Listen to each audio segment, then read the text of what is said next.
You know, why do so many new products fail? A team will pour its heart and soul into what seems like a brilliant idea. They'll spend months building it, and then at launch, crickets. It's not just bad luck, it's a pattern. And today we're going to break down the 3 traps that cause this to happen, and I'll give you the playbook to actually avoid them. So let's just start with a cold, hard dose of reality, right? Vast majority of new features, they just flop. They don't move the needle, they don't do anything, they just become digital cobwebs cluttering up the whole experience. And the scariest part? Most companies don't even realize it's happening. So what gives? What is the secret sauce here? What separates a product that you and I can't live without from all the other ones that are just noise? Well, I'll tell you, it's not a bigger budget, it's not even more features. It's really about recognizing and avoiding a few critical and very, very common traps. All right, here's the game plan. We're going to break down 3 major pitfalls. First, the echo chamber, then the feature factory trap, and finally, the dashboard deception. And then, and this is the most important part, we are going to build a playbook that you can use to navigate right through them. Okay, first up, the echo chamber. Honestly, this is where most products fail, long before anyone writes a single line of code. It's what happens when a company starts listening only to itself and completely loses the one voice that actually truly matters, the customers. And this is what happens. You end up with these brilliantly engineered solutions to problems that, well, people just don't really have. The team gets all excited about what they can build, and they totally forget to ask what they should build. Your product becomes a solution looking for a problem. This quote it absolutely nails the core issue of the echo chamber. Inside a company, you've got all these different voices, right? Sales, engineering, marketing, finance, they all have their own priorities. But notice who's missing from that conversation. Yeah, the actual customer. And this creates what we call a cycle of dysfunction. The company's focus just swings wildly. One minute, it's all about the amazing technology. Then sales dip and it's a frantic push for revenue. After that, marketing jumps in and says, no, it's a branding problem. And finally, finance shows up to slash costs. That pendulum just swings back and forth, but it never, ever stops on the customer. So the antidote is simple, but it is not easy. You have to break this internal cycle by having someone, just one person, a team, whose only job is to be the voice of the market. This right here is the real job of a great product manager.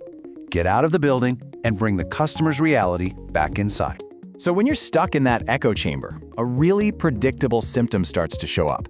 You become a feature factory.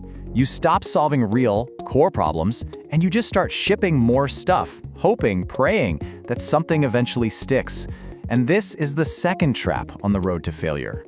Okay, take a look at this chart. Think of it like a health check for a product. And what it's showing here is a really dangerous symptom.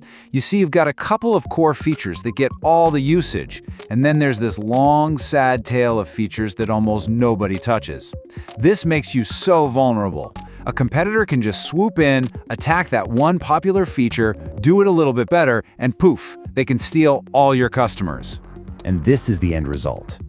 Your product just loses its identity. It's no longer a clean, simple solution to a specific problem.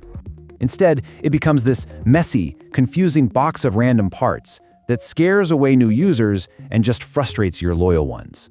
So how does this even happen? Well, it happens to 1,000 little excuses. Things like, well, our competitor has it, so we need it too. Or, hey, this one big client says they'll leave if we don't build this for them. My favorite, it's fine, we'll just hide it in the settings. Or maybe the most dangerous one of all, the engineers are free, we've got to give them something to do. You see, each one sounds kind of reasonable in the moment, but when you add them all up, they just lead to bloat. And here is the key takeaway for the feature factory trap. Bloat is not one big mistake. It's 1,000 small ones. It's death by 1,000 paper cuts.